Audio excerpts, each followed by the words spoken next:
The fire casts long shadows across the library tonight.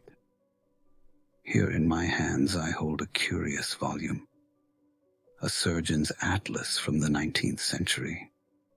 Its pages are filled with intricate, beautiful and unsettling drawings of the human form. But it is not the drawings that hold my attention tonight. It is the question of how the artist came to know his subject so intimately. For every line, every vessel, every muscle depicted on this page was learned from a body that had a story. And tonight we shall uncover one of the darkest of those stories. It begins with an image that haunts the very heart of the Gothic imagination, a scene we all know as if from a half-remembered nightmare. Picture it now, a lonely churchyard, the stones leaning like crooked teeth against a sliver of moon. The wind whispers through the bare branches of a yew tree, and there, in the shadows, a cloaked figure, his face obscured, a shovel in his hand. He is the ghoul in the graveyard, the resurrection man, come to steal the dead from their final, hallowed rest. But that is the story as it is told, a simple tale of ghouls and graves, of monsters who violate the sanctity of the dead. And tonight we will discover that this is not the true story. It is merely the first, shallow layer of a much deeper and far more disturbing truth. The secret is this: the resurrection men were not simply monsters. They were merchants. They were the dark and inevitable product of a society that had fallen desperately in love with the light of scientific progress, but refused to acknowledge the darkness required to fuel it. They were not an aberration of the system. They were a necessary, if horrifying, part of it. A monstrous symptom of a city where the demand for dead bodies had far, far outstripped the supply. So tonight let us journey back to that world. Let us walk the gaslit streets of 19th century Edinburgh, the great Athens of the north, a city of brilliant doctors and shadowy figures. Together we will uncover the secret trade of the doctor's men, and the story of how the insatiable hunger for knowledge created a new and terrible kind of monster. Let your mind travel back now to the early years of the 19th century. Imagine the city of Edinburgh. It is a city of two faces, a city of light and shadow, built upon a series of dramatic volcanic hills. There is the elegant new town, a marvel of Georgian architecture, a place of wide, rational streets and grand, symmetrical squares. This is the city of enlightenment, a philosophy of Adam Smith and David Hume, a place of reason. And then, across a deep ravine, there is the old town, a medieval labyrinth of narrow, winding streets called closes, where tenements 10 stories high lean against each other, blotting out the sky. This is a world of shadow, of superstition, of poverty, of secrets, a place where the sun rarely touches the cobblestones. But in this city of light and shadow, one pursuit reigns supreme, bridging both worlds, the study of medicine. Edinburgh is the undisputed capital of the medical world, the Athens of the north. Its university and its prestigious private anatomy schools are the finest on earth, drawing ambitious young students from across the globe. To study anatomy here was to be at the very forefront of human knowledge, to be a soldier in the great war against ignorance and disease. And at the heart of this world are the great anatomists, men who were treated not as mere professors, but as celebrities. They were titans of science, master showmen who commanded vast lecture halls and fierce loyalties. And none was more brilliant, more charismatic, or more ambitious than Dr. Robert Knox. Imagine his lecture theatre at Surgeon Square. The tiered wooden benches are packed with hundreds of students, their faces a sea of pale ovals upturned in the flickering gaslight. The air is thick with the scent of carbolic acid and something else, something colder. And there at the center is Knox, dashing, eloquent, dressed in the finest clothes. On the slab before him lies a human body, a subject, and with his scalpel he performs not a dissection, but a revelation. With every precise cut, he reveals the secret architecture of the human form, the intricate, beautiful machinery that lies beneath the skin. To these students, he is a modern Prometheus, a man who is stealing the secrets of life and death, not from the gods, but from the dead themselves. But his work, and the work of every anatomist in the city, depends on one single grisly resource, a constant, unending supply of fresh human corpses. And here we find the fatal flaw in this enlightened world. A flaw not of medicine, but of law. For how was a doctor to acquire his subjects? How was this great engine of progress to be fueled? The law, in its wisdom, had provided a single narrow channel, the gallows.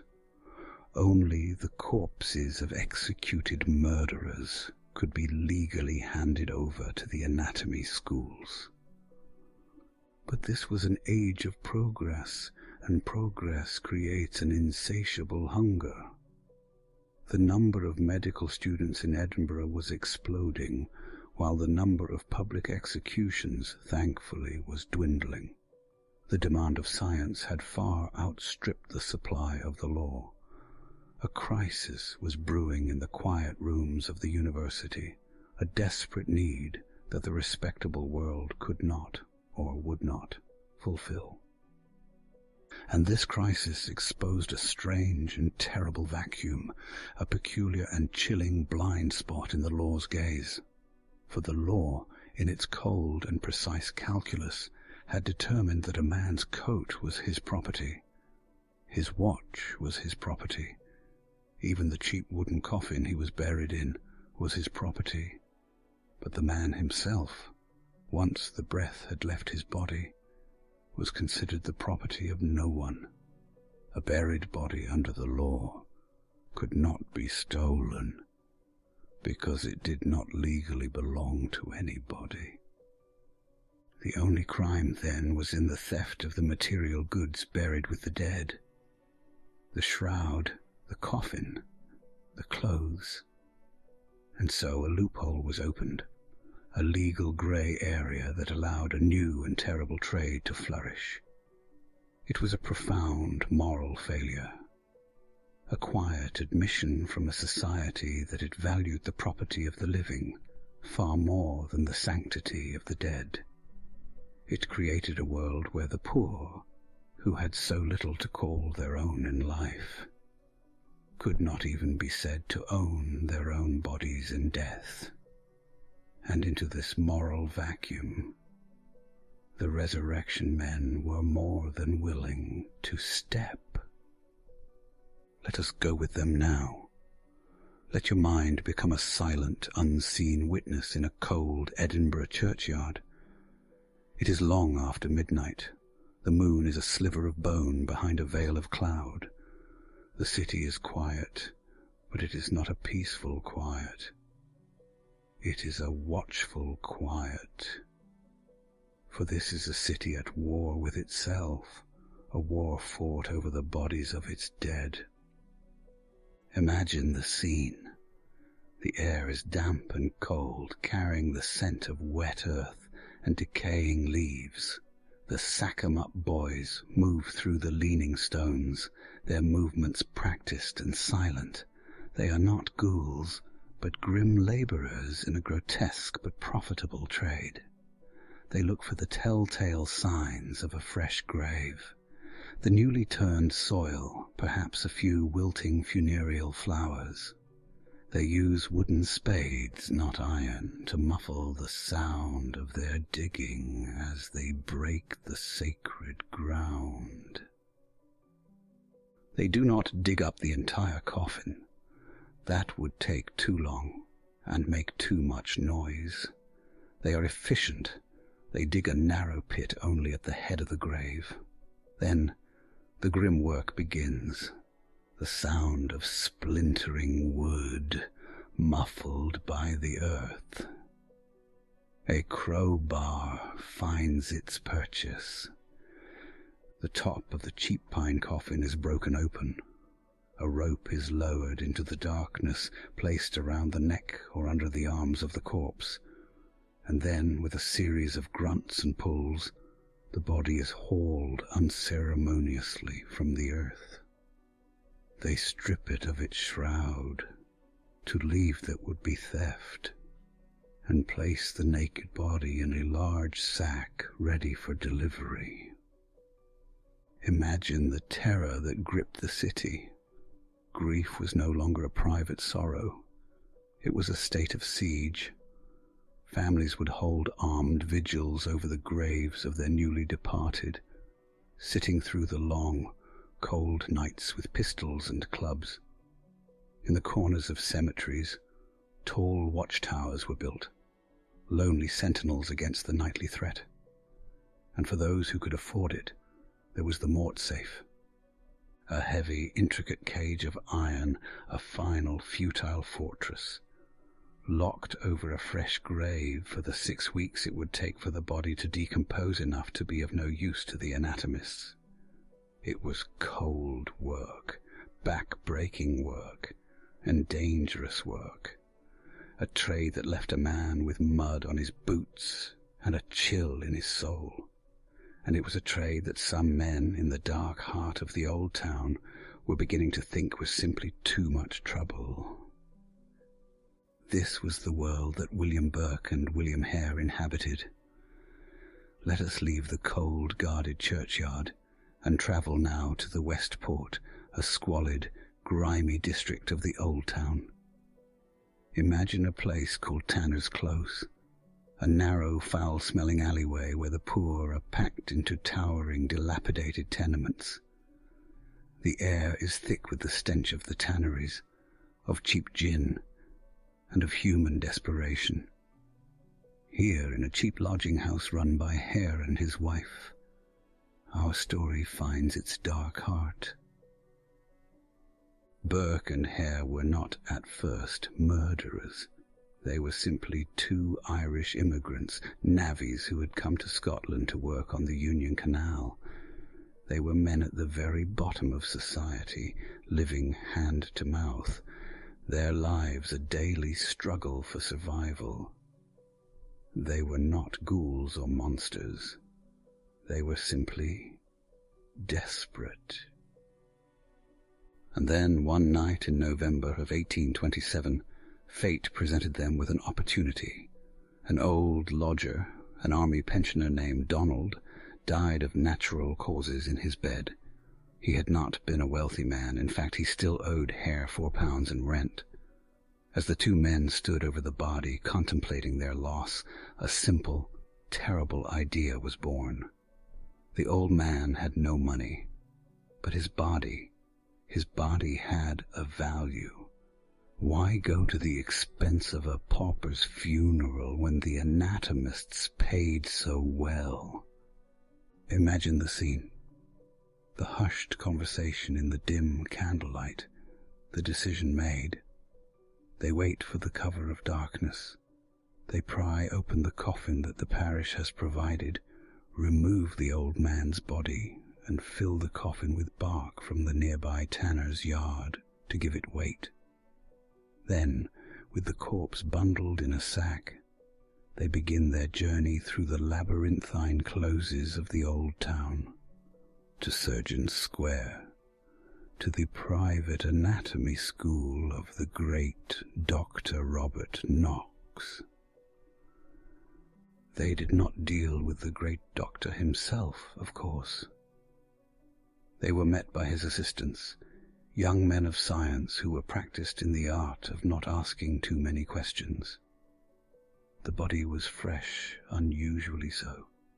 They were paid £7.10. It was more money than they had seen in their lives. Imagine the feeling of those coins, heavy in their hands, the sudden, shocking realization that they had stumbled upon a secret. They had discovered a new business model, one that required no shovels, no watchtowers, no mortsafes. A business model that was far more profitable and far, far less strenuous than robbing graves. Let us pause for a moment on that sum and feel its true weight. £7.10. In our modern world it would be the equivalent of over £1,000, but even that number fails to capture its true, terrible power. To understand why this was enough to make murder a business, we must measure it not in what it could buy, but in the toil it could erase.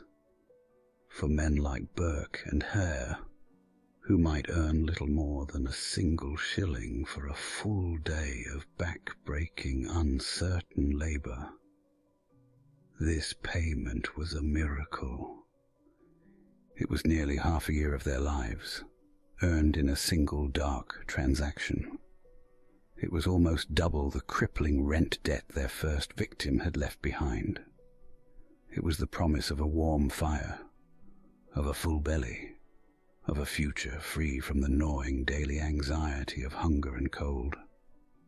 In the squalor of the Westport, that handful of metal was a kind of dark magic, a temptation that did more than fill their pockets. It poisoned their souls, planting a terrible seed of possibility in the fertile ground of their desperation. And so began the year of the ghouls. The lodging house in Tanner's Close became a trap, and a quiet, terrible logic took hold. Burke and Hare realized they could not rely on the whims of natural death. They would have to create their own supply. And so the grim procession began. The method was simple, chillingly intimate, and left no marks. They would invite their victims into the lodging house, lonely travellers, poor street vendors, elderly pensioners. They would ply them with alcohol, a cheap and plentiful comfort, until their guest was insensible, slumped in a chair or passed out on a bed. And then, in the quiet of the night, they would strike. One would hold the victim down, pinning their arms and legs, while the other would cover the nose and mouth and press their weight down upon the chest. A silent, brutal suffocation that left no wound, no bruise, no sign of violence, a method that would later become known chillingly as Burking.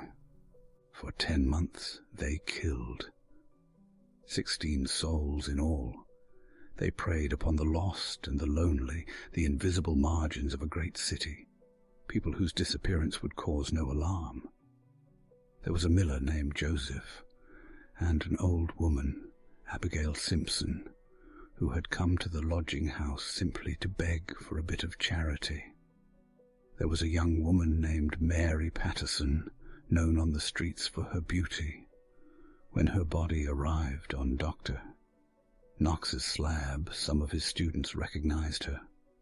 A few of them even sketched her lovely, lifeless form before the dissection began, a strange and final tribute to a beauty that had been so brutally extinguished. But with each successful transaction they grew more careless. Their final victim was a young man who lived on the streets, known to everyone in the city as Daft Jamie.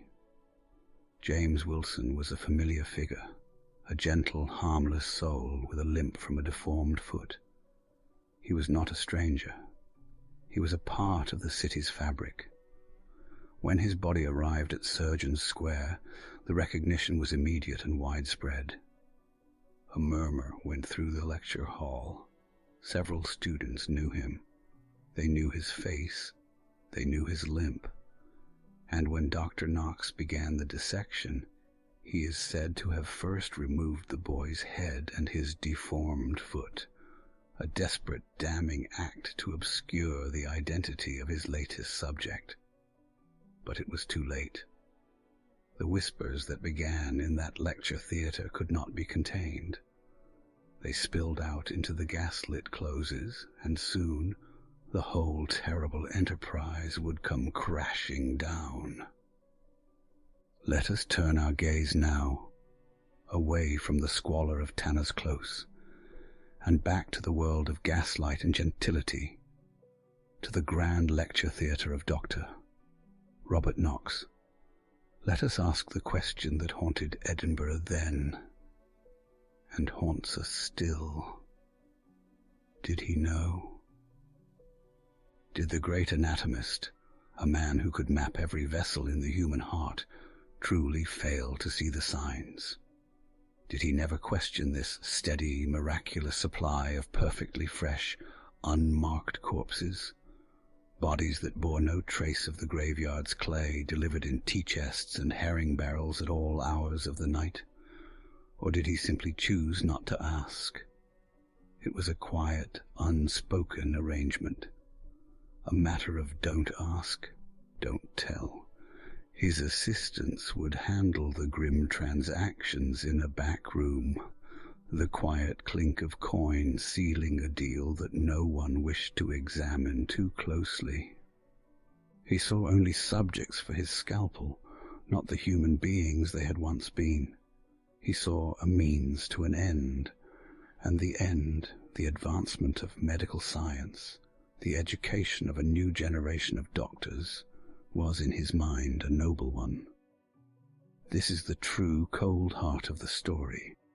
Dr. Knox was not a murderer, but his ambition, his insatiable demand for knowledge, and his willful blindness to the source of his subjects made him a crucial and complicit part of the murder machine.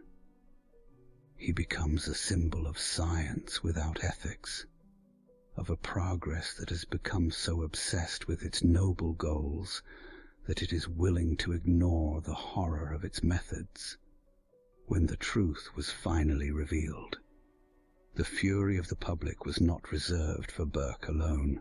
A mob descended upon Dr. Knox's grand house, smashing his windows, burning his effigy in the street. His name was chanted not as a titan of science, but as a partner in murder. He was the respectable, enlightened gentleman who created the market that only a monster could supply. The discovery of the final victim brought the whole house of horrors down. The authorities were alerted, and the two men were swiftly arrested. And in a final act of betrayal, William Hare turned on his partner, agreeing to testify against Burke in exchange for his own immunity. The trial began on Christmas Eve of 1828, a grim and hurried affair. Hare's testimony sealed Burke's fate. He was found guilty and sentenced to death by hanging. Imagine the scene of the execution in Edinburgh's Lawn Market. A vast, furious crowd has gathered, their voices a single roaring wave of hatred. "Hang Knox," they cry. "Where is Hare?" But it is Burke alone who stands upon the gallows. And as the trapdoor falls, a great cheer erupts from the crowd, a sound of savage, satisfied justice. But the story does not end there, for in a final grim irony, the court decreed that Burke's own body should be handed over to the university for public dissection. The man who had supplied the anatomists had become, in the end, a subject himself. Thousands queued to see his corpse laid out on the slab, to watch the anatomist's scalpel do its work. His skeleton was preserved, and to this day it remains on display in the Surgeons' Hall Museum in Edinburgh, a permanent, silent testament to his crimes. And what of the others? Hare, the betrayer, was released from prison and vanished into the mists of history, his final fate unknown. And Dr. Knox, though cleared of any legal wrongdoing, was ruined. His reputation was destroyed, his classes were empty, and he was eventually forced to leave Edinburgh in disgrace. The great anatomist, the titan of science, was undone by his own ambition. The murders of Burke and Hare were a profound shock to the nation, and from that shock a new law was born, the Anatomy Act of 1832.